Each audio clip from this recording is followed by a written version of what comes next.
सर्दियों के मौसम में वैसे तो बहुत सारी टेस्टी रेसिपीज है लेकिन पिन्नियों का जवाब नहीं। Welcome to it with money. आज बनाएंगे विंटर स्पेशल पिन्नी के लड्डू।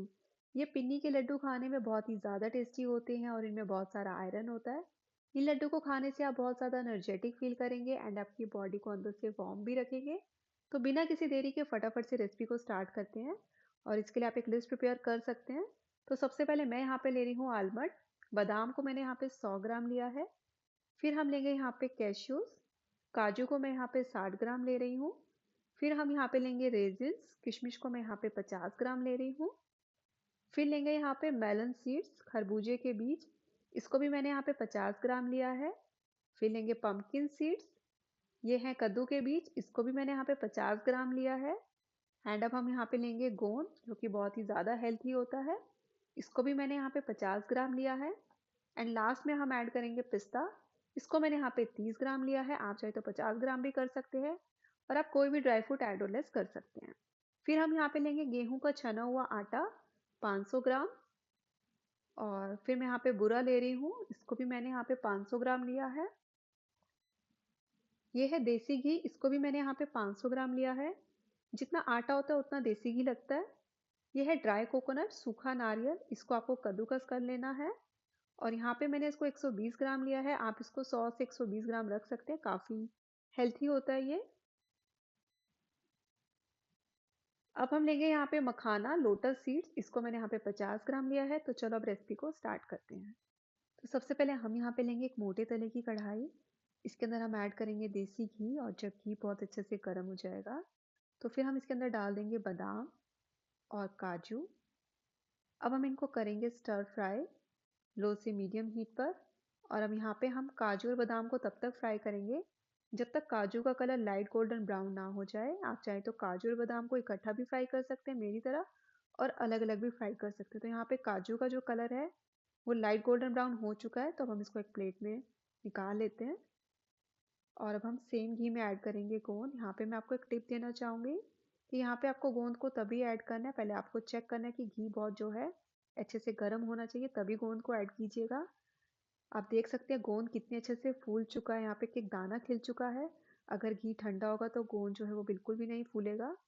और हम गोंद को भी जो है एक प्लेट में निकाल लेते हैं। और इसके बाद अब हम यहाँ पे ऐड करेंगे अपने सीड्स। तो मैंने यहाँ पे जो है खरबूजे के बीज भी डाल दिए हैं और ये थे हमारे कद्दू के बीज। आप चाहे तो यहाँ पे सनफ्लावर सीड्स और जो वाटरमेलन सीड्स होते हैं तरबूज के बीज वो भी ऐड कर सकते हैं। तो यहाँ पे भी हम इनको स्टर फ्राई करेंगे और यहाँ पे आपको ध्यान रखना है कि घी की क्वांटिटी जो है वो कम ही रखनी है। और मैंने यहाँ पे पिस्ता भी ऐड कर दिया है। इसी के साथ मैं यहाँ पे किशमिश भी इसके अंदर ऐड कर देती हूँ और अब हम इसको स्टर फ्राई करेंगे लो से मीडियम हीट पर। और आप देखेंगे कि 1 से 2 मिनट के अंदर जो बीज हैं वो चटकने लगेंगे और जो बीज का कलर है वो हल्का सा लाइट ब्राउन होना स्टार्ट हो जाएगा। तो यहाँ पे आप देख सकते हैं कि जो बीज का कलर है वो हल्का सा लाइट ब्राउन हो चुका है। तो अब हम इसके अंदर ऐड करेंगे कद्दूकस किया हुआ सूखा नारियल। और मैंने यहाँ पे आपको तभी कहा था कि जो घी की क्वांटिटी है वो कम रखनी है, क्योंकि नारियल के अंदर जो होता है ना खुद का घी होता है और वो खुद रिलीज करता है घी। तो अब यहाँ पे हम इसको रोस्ट करेंगे। और अब हम इसको लो से मीडियम हीट पर ही रोस्ट करेंगे। गैस का फ्लेम कम रखना है आपने, हाई पे नहीं भूनना है इसको, नहीं तो ये जल जाएगा। और आप देखेंगे 1 से 2 मिनट के अंदर बहुत अच्छा कलर आ चुका है। तो इस स्टेज पर हम क्या करेंगे, गैस का जो फ्लेम है वो ऑफ कर देंगे और मैं इसको एक प्लेट में निकाल लेती हूँ। तो मैंने यहाँ पे इसको एक प्लेट में इस तरह से निकाल लिया है। अब हम यहाँ पे कढ़ाई को टिश्यू पेपर के साथ साफ कर लेते हैं। आपको यहाँ पे बार बार कढ़ाई को धोने की ज़रूरत नहीं है या फिर कोई और कढ़ाई यूज़ करने की ज़रूरत नहीं है, सेम कढ़ाई में सारा काम हो जाता है। देसी घी फिर से ऐड करेंगे और अब हम यहाँ पे मखाना को करेंगे स्टर फ्राई लो से मीडियम हीट पर। गैस का फ्लेम आपको कम ही रखना है, नहीं तो मखाने जल जाएंगे। और अब हम इनको यहाँ पे स्टर फ्राई कर लेते हैं। तो इस तरह से मैं यहाँ पे चेक कर लेती हूँ, ये बहुत ज़्यादा क्रिस्पी हो चुके हैं। तो इस स्टेज पे मैं गैस का जो फ्लेम है वो ऑफ कर दूंगी और हम इनको भी एक प्लेट में इस तरह से निकाल लेते हैं। तो यहाँ पे मैं मखाना को भी एक प्लेट में इस तरह से निकाल लिया है। अब हम फिर से जो कढ़ाई है उसको टिश्यू पेपर के साथ इस तरह से साफ कर लेते हैं और अब हम इसके अंदर ऐड कर लेते हैं घी। तो अब है ये हमारा फाइनल प्रोसेस। तो यहाँ पे मैं काफ़ी सारा घी डाल लेती हूँ और थोड़ा सा भी मैंने बचा लिया है, इसको हम अभी बाद में यूज़ करेंगे। तो अभी हमें घी को पहले बहुत अच्छे से गर्म करना है। अब आप देखेंगे यहाँ पे घी बहुत अच्छे से गर्म हो चुका है, तो हम ये गेहूं का आटा इसके अंदर डाल देंगे। यहाँ पे मैंने सारा आटा डाल दिया है और अब हम इसको अच्छे से मिक्स करना स्टार्ट करेंगे। बिल्कुल भी लम्स नहीं पड़ने चाहिए। और यहाँ पे आपको इस बात का खास ध्यान रखना है कि एक तो आपकी जो कढ़ाई है वो मोटे तले की होनी चाहिए, और जो गैस का फ्लेम है वो आपने लो ही रखना है, नहीं तो आटा जल जाएगा। क्योंकि आटा जो है बहुत जल्दी जल जाता है, इसीलिए यहाँ पे गैस का जो फ्लेम है वो आप लो रखेंगे।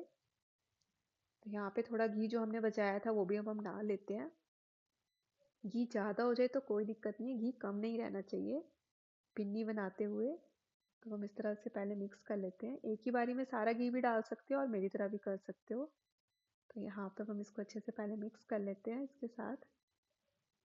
तो इस तरह से मैंने यहाँ पे इसको बहुत अच्छे से मिक्स किया। तो मुझे ना यहाँ पे घी थोड़ा सा भी कम लग रहा है, तो मैं 1 चम्मच और डाल लेती हूँ। तो मैंने यहाँ पे जो है टोटल वैसे तो 500 ग्राम घी लिया था, लेकिन ये मेरा 1 चम्मच एक्स्ट्रा लगा क्योंकि हमने नट्स को भी स्टर फ्राई किया था उसी घी में, तो इसीलिए। तो वैसे तो जितना आटा होता है उतना ही घी लगता है, अगर आप अलग से घी लेके नट्स को फ्राई करेंगे तो। तो अब हमारा यहाँ से मेन प्रोसेस स्टार्ट होता है पिन्नी बनाने का। एक तो आपको गैस का फ्लेम लो रखना है, और अब आपको जो है चम्मच को चलाते रहना है। ये रुकना नहीं चाहिए, नहीं तो आटा जल जाएगा। क्योंकि जो मेन प्रोसेस है वो है हमारे आटे की भुनाई। अब हम इसको तब तक इसकी भुनाई करेंगे जब तक आटे का जो कलर है ना वो गोल्डन ब्राउन नहीं हो जाता। और धीमी आंच पर जितनी भुनाई करेंगे उतनी टेस्टी आपकी पिन्नियाँ बनेंगी। और तब तक मैं क्या करती हूँ, इन सबको थोड़ा थोड़ा करके जो हमारा गोंद है और ये जो मेरे मखाने हैं इन सबको आपने दरदरा पीस लेना है। तो यहाँ पे मैंने काजू और बादाम को भी दरदरा पीस लिया है। आपको बिल्कुल भी इनका फाइन पाउडर नहीं बनाना है। तो आप देख सकते हैं ये मेरे काजू और बादाम है, जिनको मैंने यहाँ पे दरदरा पीसा है। इस तरह से बिल्कुल भी फाइन पाउडर नहीं बनाया। ये गोंद है, इसको भी मैंने बिल्कुल हल्का सा जो है दरदरा पीसा है। और ये मखाने हैं, और इसको आपको कुछ नहीं करना है, इसको आपको एज इट इज़ रखना है। तो यहाँ पे जो आटे की बुनाई हो चुकी है, बहुत अच्छी जो फ्रेगनेंस आ रही है, खुशबू आनी स्टार्ट हो जाती है। आटा भून चुका है अच्छे से। हल्का सा जब ये ठंडा हो जाएगा, बिल्कुल हल्का सा ठंडा करना है, बहुत ज़्यादा ठंडा मत करना, अदरवाइज लड्डू नहीं बनेंगे क्योंकि घी होता है इसके अंदर। अब हमने क्या करना है, धीरे धीरे करके सारी चीज़ों को इसके अंदर हम ऐड करेंगे। तो यहाँ पे सबसे पहले मैंने ये वाला मिक्सचर इसके अंदर ऐड कर दिया है। तो हम इसको पहले अच्छे से मिक्स कर लेते हैं। आप चाहे तो सारी चीज़ें यहाँ पे इकट्ठी भी डाल सकते हैं और मेरी तरह अलग अलग कर कर भी डाल सकते हैं। तो अब मैं यहाँ पे ऐड कर लेती हूँ इसके अंदर ये गोंद जिसको हमने दरदरा पीसा था, ये है मखाना जिसको हमने दरदरा पीसा था, और ये है काजू और बादाम, इसको भी हमने दरदरा पीस लिया था। अब हम यहाँ पे हमने सारी चीज़ें इसके अंदर ऐड कर ली हैं। अब हम इसको अच्छे से मिक्स कर लेते हैं। तो ये जो आपको मिक्सिंग करने का काम करना ना, ये हल्का सा भी गर्म ही होना चाहिए, अदरवाइज लड्डू बनने में दिक्कत आती है। तो यहाँ पे मैं बूरा ऐड कर लेती हूँ। यहाँ पे बहुत सारे लोग ना देसी खांड के साथ इसको बनाते हैं, तो ना इतना अच्छा टेस्ट नहीं आता जितना बूरा के साथ अच्छा टेस्ट आता है। और मैंने इसके खुले बर्तन में निकाले थे क्योंकि उसमें मिक्स करने में प्रॉब्लम आ रही थी। तो यहाँ पे जो है मेरा 470 ग्राम बूरा का यूज़ हुआ है। आप मीठा अपने अकॉर्डिंगली लग सकते हो। लास्ट में हम बूरा इसलिए डालते हैं क्योंकि पहले आप सारे ड्राई फ्रूट मिक्स कर लो और उसके बाद लास्ट में बूरा डालो तो सही रहता है। और इस तरह से हम इनको लड्डू की शेप दे देते हैं। और आप इन लड्डुओं को एक एयर टाइट कंटेनर में स्टोर करके रख सकते हो, और जब भी आपने खाना हो तो आप इनको माइक्रोवेव करके खा सकते हो, क्योंकि ये देसी घी होता है इनके अंदर तो वो जम जाता है इसलिए। और पिन्नी खाने के ना बहुत सारे बेनिफिट्स हैं, क्योंकि क्या होता है जैसी सर्दियाँ शुरू होती है ना तो हमें सर्दी जुकाम जैसी प्रॉब्लम्स होने लगती है। तो उसके लिए जो पिन्नी का लड्डू होता है वो एक बहुत ही बेहतरीन इम्यूनिटी बूस्टर का काम करता है। और ख़ास बात यही होती है कि लड्डू को खाने का मज़ा जो होता है ना सिर्फ सर्दियों में ही आता है। तो इसीलिए सर्दियों में पिन्नी खाने की सलाह भी दी जाती है। और पिन्नी के लड्डू जो होते हैं खाने से आपके शरीर की इम्यूनिटी भी बढ़ती है, और आपके बीमार पड़ने की संभावना भी कम रहती है। तो सर्दियों में जिन लोगों को अक्सर जोड़ों में दर्द रहता है, वो लोग सेहतमंद रहने के लिए रात को 1 ग्लास गर्म दूध के साथ एक पिन्नी का लड्डू ले सकते हैं। इसको खाने से आपकी हड्डियाँ और मांसपेशियाँ भी मजबूत रहेंगी। और अगर आपको मेरी ये वीडियो अच्छी लगी हो तो मेरी वीडियो को लाइक कीजिएगा, मेरे चैनल को सब्सक्राइब कीजिएगा, और अगर आप मेरे से कुछ भी पूछना चाहते हो तो मेरे से कमेंट बॉक्स में पूछ सकते हैं। Thank you so much.